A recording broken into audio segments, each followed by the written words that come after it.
सभी श्रोताओं को राम राम।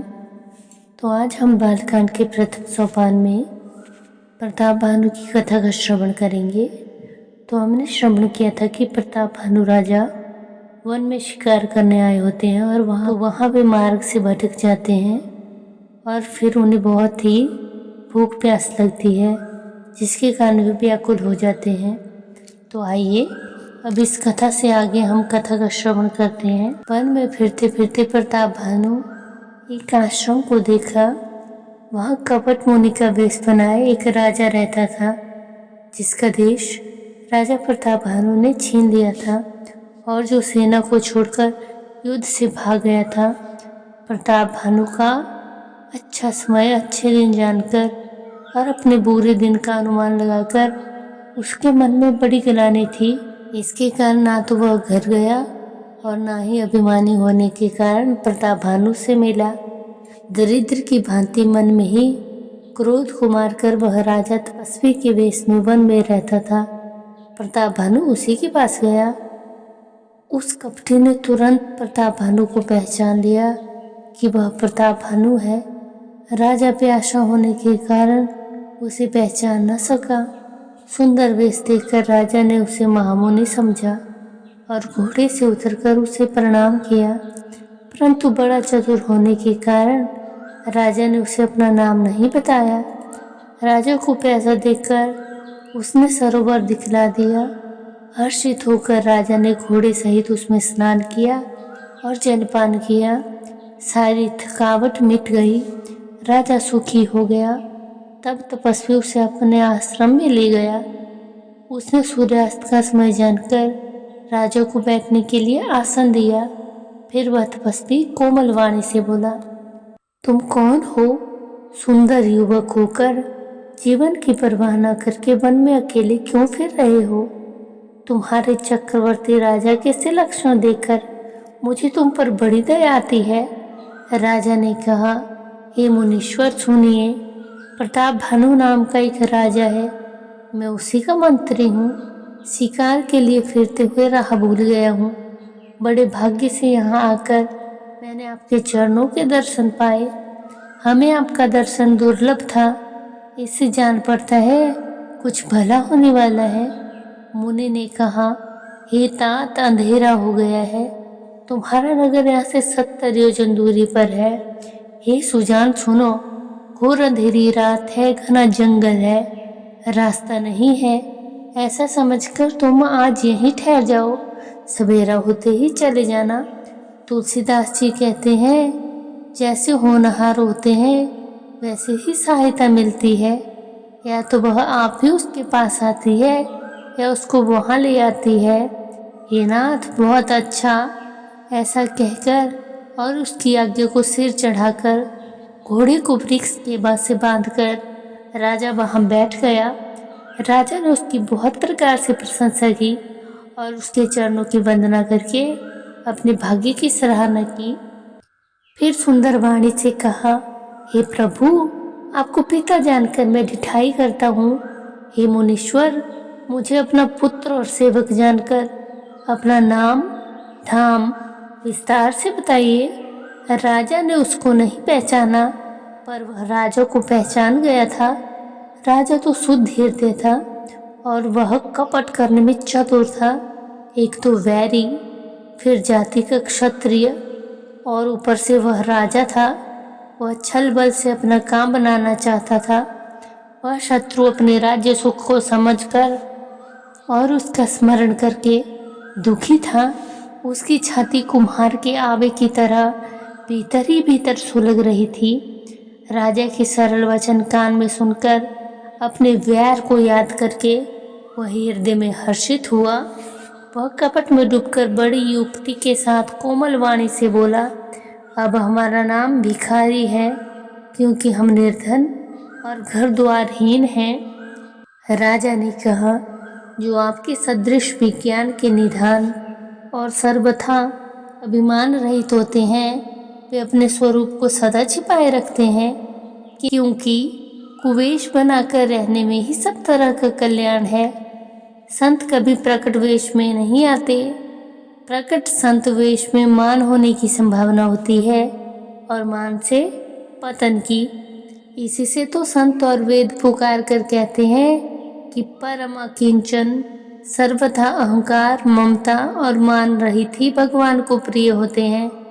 आप सरीखे निर्धन, भिखारी और गृहहीनों को देखकर ब्रह्मा और शिवजी जी को भी संदेह हो जाता है कि वे वास्तविक संत हैं या भिखारी हैं। आप जो हो सो हो, अर्थात आप जो कोई भी हैं, मैं आपके चरणों में नमस्कार करता हूँ। हे स्वामी, अब मुझ पर कृपा कीजिए। अपने ऊपर राजा की स्वाभाविक प्रीति और अपने विषय में उसका अधिक विश्वास देखकर सब प्रकार से राजा को अपने वश में कर अधिक स्नेह दिखाता हुआ वह कपट तपस्वी बोला, हे राजन सुनो, मैं तुमसे सत्य कहता हूँ, मैं यहाँ बहुत समय से रहता हूँ और मुझे यहाँ रहते हुए बहुत ही अधिक समय बीत गया है। अब तक न तो कोई मुझे तुम जैसा मिला और न ही मैं अपने को किसी पर प्रकट करता हूँ, क्योंकि लोक में प्रतिष्ठा अग्नि के समान है जो तप रूपी वन को भस्म कर डालती है। तुलसीदास जी कहते हैं, सुंदर वेश देखकर मूढ़ नहीं चतुर मनुष्य भी धोखा खा जाते हैं। सुंदर मोर को देखो, उसका वचन तो अमृत के समान है और आहार सांप का करता है। कपट तपस्वी ने कहा, इसी से मैं जगत से छिपकर रहता हूँ। श्रीहरि को छोड़कर किसी से कुछ भी प्रयोजन नहीं रखता। प्रभु तो बिना जनाए ही सब जानते हैं। फिर कहो, संसार को रिझाने से क्या सिद्धि मिलेगी? तुम पवित्र और सुंदर बुद्धि वाले हो, इससे मुझे भी बहुत ही प्यारे लगते हो और तुम्हारी भी मुझ पर प्रीति और विश्वास है। हे तात, अब यदि मैं तुमसे कुछ छिपाता हूँ तो मुझे बहुत ही भयानक दोष लगेगा। ज्यों ज्यों वह तपस्वी उदासीनता की बातें कहता है, त्यों त्यों ही राजा को विश्वास उत्पन्न हो जाता है। जब उस बगुले की तरह ध्यान लगाने वाले कपटी मुनि ने राजा को कर्म, मन और वचन से अपने वश में जाना, तब वह बोला, हे भाई, हमारा नाम एक तनु है। यह सुनकर राजा ने फिर सर नवाकर कहा, मुझे अपना अत्यंत अनुरागी सेवक जानकर अपने नाम का अर्थ समझाइए। कपटी मुनि ने कहा, जब सबसे पहले सृष्टि उत्पन्न हुई थी तभी मेरी उत्पत्ति हुई थी। तब से मैंने फिर दूसरी देह नहीं धारण की, इसी से मेरा नाम एक तनु है। हे पुत्र, मन में आश्चर्य मत करो, तब से कुछ भी दुर्लभ नहीं है। तब के बल से ब्रह्मा जगत को रचते हैं, तब के बल से ही विष्णु संसार का पालन करने वाले हैं, तप के ही बल से रुद्र संहार करते हैं। संसार में कोई ऐसी वस्तु नहीं है जो तप से ना मिल सके। यह सुनकर राजा को बड़ा अनुराग हुआ। तब वह तपस्वी पुरानी कथाएं कहने लगा। कर्म, धर्म और अनेकों प्रकार के इतिहास कहकर वह वैराग्य और ज्ञान का निरूपण करने लगा। सृष्टि की उत्पत्ति, स्थिति और प्रलय की अपार आश्चर्य भरी कथाएं उसने विस्तार से कही। राजा सुनकर उस तपस्वी के वश में हो गया और तब वह उसे अपना नाम बताने लगा। तपस्वी ने कहा, राजन, मैं तुमको जानता हूँ, तुमने कपट किया वह भी मुझे अच्छा लगा। हे राजन सुनो, ऐसी नीति है कि राजा लोग जहाँ तहाँ अपना नाम नहीं बताते। तुम्हारी वह चतुराई समझकर तुम पर मेरा बड़ा भारी प्रेम हो गया। तुम्हारा नाम प्रताप भानु है।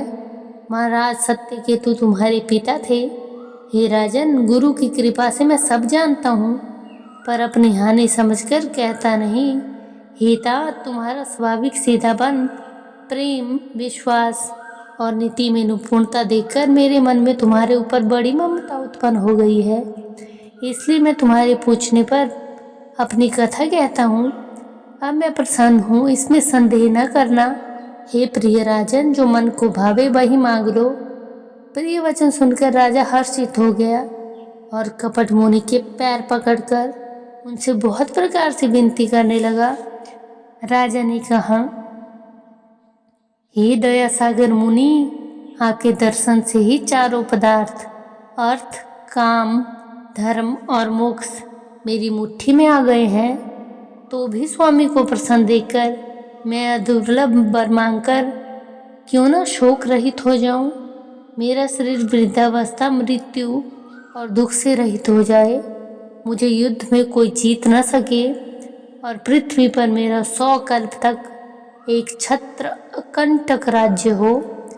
कपटी तपस्वी ने कहा, हे राजन, ऐसा ही हो, पर एक बात कठिन है, उसे भी सुन लो।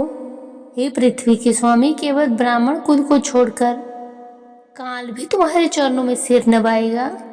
तप के बल से ब्राह्मण सदा ही बलवान रहते हैं, उनके क्रोध से रक्षा करने वाला कोई नहीं है। हे नरपति, यदि तुम ब्राह्मणों को वश में कर लो तो ब्रह्मा, विष्णु और महेश तुम्हारे अधीन हो जाएंगे। ब्राह्मण कुल से जोर जबरदस्ती नहीं चल सकती। मैं दोनों भुजा उठाकर सत्य कहता हूँ। हे राजन सुनो, ब्राह्मणों के शाप बिना तुम्हारा नाश किसी काल में नहीं होगा। राजा उसके वचन सुनकर बड़ा प्रसन्न हुआ और कहने लगा, हे स्वामी, मेरा नाश अब नहीं होगा। हे कृपा निधान प्रभु, आपकी कृपा से मेरा सब तरह से कल्याण ही हो गया है। एवं अस्तु, ऐसा ही हो। कहकर वह कुटिल कपटी मुनि फिर बोला, किंतु तुम मेरे मिलने तथा अपने राह भूल जाने की बात किसी से मत कहना। यदि कह दोगे तो हमारा दोष नहीं। हे राजन, मैं तुमको इसलिए मना करता हूँ कि इस प्रसंग को कहने से तुम्हें बड़ी हानि होगी। छठे कान में यह बात पड़ेगी, तुम्हारा नाश हो जाएगा। मेरा यह वचन सत्य जानना। हे प्रतापभानु सुनो, इस बात के प्रकट करने से अथवा ब्राह्मणों के शाप से तुम्हारा नाश होगा, और किसी उपाय से, चाहे ब्रह्मा और शंकर भी मन में क्रोध करें, तुम्हारी मृत्यु नहीं होगी। राजा ने कपटी मुनि के चरण पकड़कर कहा, हे स्वामी, सत्य ही है। ब्राह्मण और गुरु के क्रोध से कहिए कौन रक्षा कर सकता है। यदि ब्रह्मा भी क्रोध करे तो गुरु बचा लेते हैं, पर गुरु से विरोध करने पर जगत में कोई भी बचाने वाला नहीं है। यदि मैं आपके कथन के अनुसार नहीं चलूँगा तो भले ही मेरा नाश हो जाए, मुझे इसकी चिंता नहीं है। मेरा मन तो, हे प्रभु, केवल एक ही डर से डर रहा है कि ब्राह्मणों का शाप बड़ा ही भयानक होता है। वे ब्राह्मण किस प्रकार से वश में हो सकते हैं, कृपा करके वह भी बताइए। हे दीन दयालु, आपको छोड़कर और किसी को मैं अपना हित नहीं देख रहा हूँ। तपस्वी ने कहा, हे राजन सुनो, संसार में उपाय तो बहुत हैं, पर वे कष्ट साध्य हैं और इसी पर भी सिद्ध नहीं होते। उनकी सफलता निश्चित नहीं है। हाँ, एक उपाय बहुत सहज है, परंतु उसमें भी एक कठिनाई है। हे राजन, वह युक्ति तो मेरे हाथ है, पर मेरा जाना तुम्हारे नगर में नहीं हो सकता। जब से मैं पैदा हुआ हूँ, आज से और उस समय से मैं किसी के घर में अथवा गांव में नहीं गया, परंतु यदि नहीं जाता हूँ तो तुम्हारा काम बिगड़ता है। आज यह बड़ा असमंजस आ पड़ा है।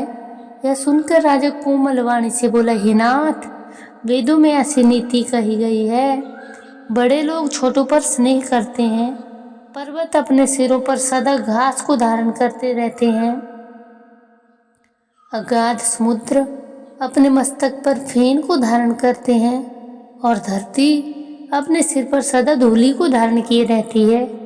ऐसा कहकर राजा ने कपटी मुनि के चरण पकड़ लिए और कहा, हे स्वामी, कृपा कीजिए, आप संत हैं, दीन दयालु हैं, अतः हे प्रभु, मेरे लिए इतना कष्ट अवश्य सहिए।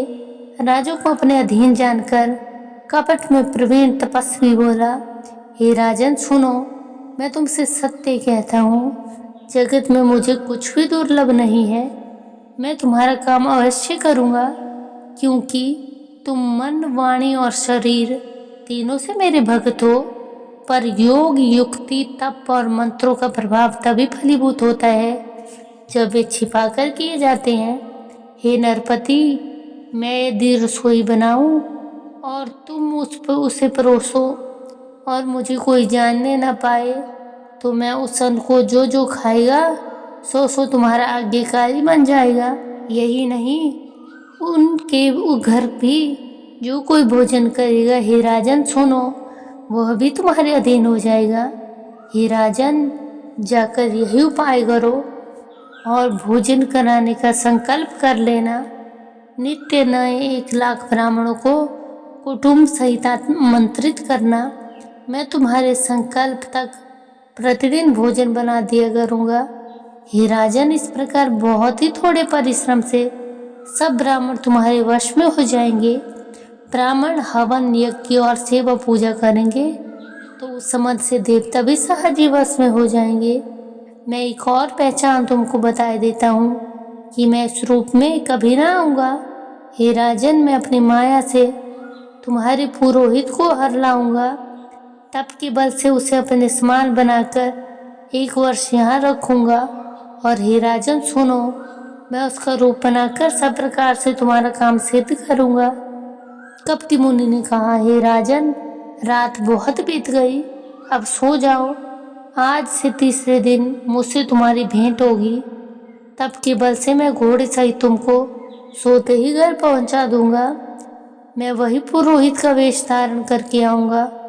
जब एकांत में तुमको बुलाकर सब कथा सुनाऊंगा तब तुम्हें मुझे पहचान लेना। राजा ने आज्ञा मानकर शयन किया और वह कपटियानी आसन पर जा बैठा। राजा थका था, उसे बहुत गहरी नींद आ गई, पर वह कपटी कैसे सोता, उसे तो बहुत चिंता हो रही थी। उसी समय वहाँ कालकेतु राक्षस आया, जिसने सुअर बनकर राजा को भटकाया था। वह तपस्वी राजा का बड़ा मित्र था और खूब छल प्रपंच जानता था। उसके 100 पुत्र और 10 भाई थे, जो बड़े ही दुष्ट, किसी से न जीते जाने वाले और देवताओं को दुख देने वाले थे। ब्राह्मणों, संतों और देवताओं को दुखी करके राजा ने उन सबको पहले ही युद्ध में मार डाला था।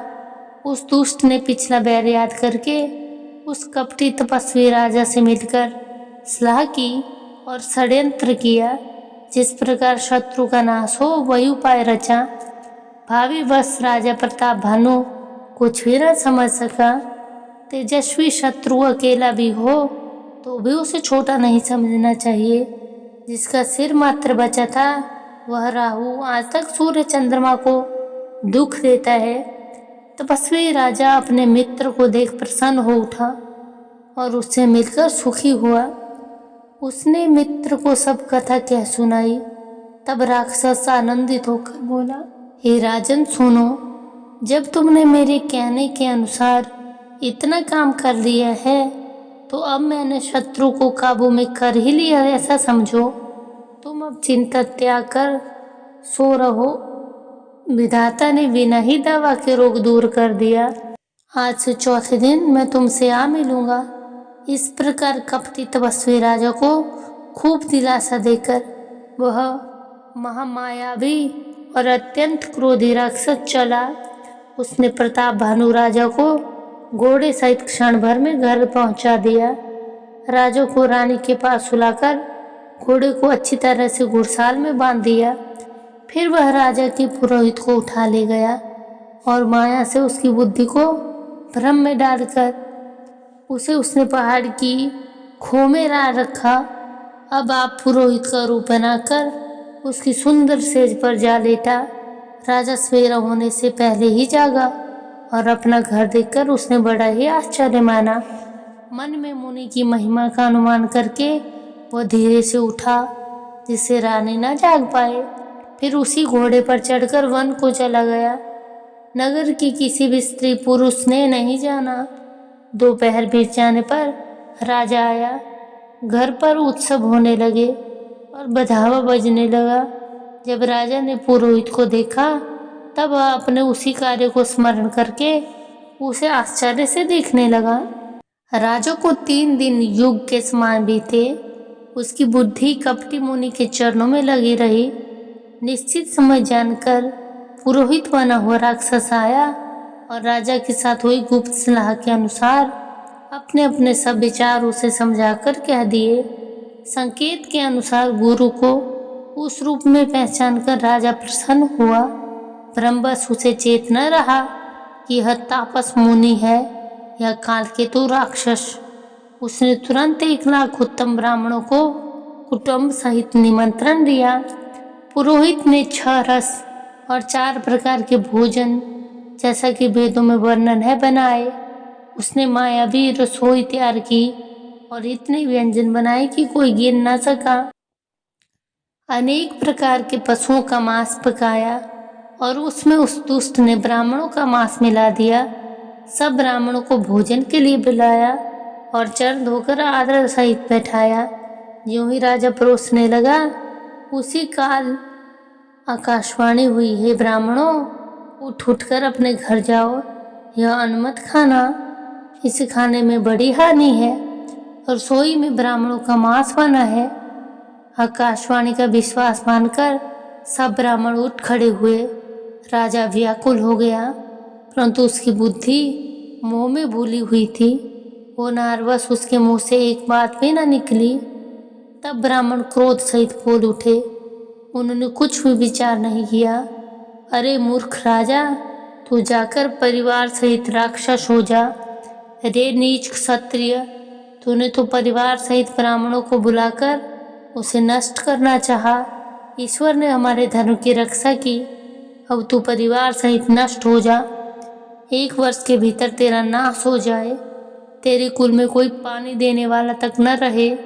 साफ सुनकर राजा भय के मारे अत्यंत व्याकुल हो गया। फिर सुंदर आकाशवाणी हुई, हे ब्राह्मणों, तुमने विचार कर शाप नहीं दिया। राजा ने कुछ भी अपराध नहीं किया।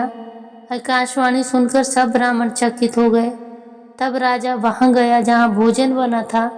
देखा, वहां न भोजन था न रसोई, ब्राह्मण ही था।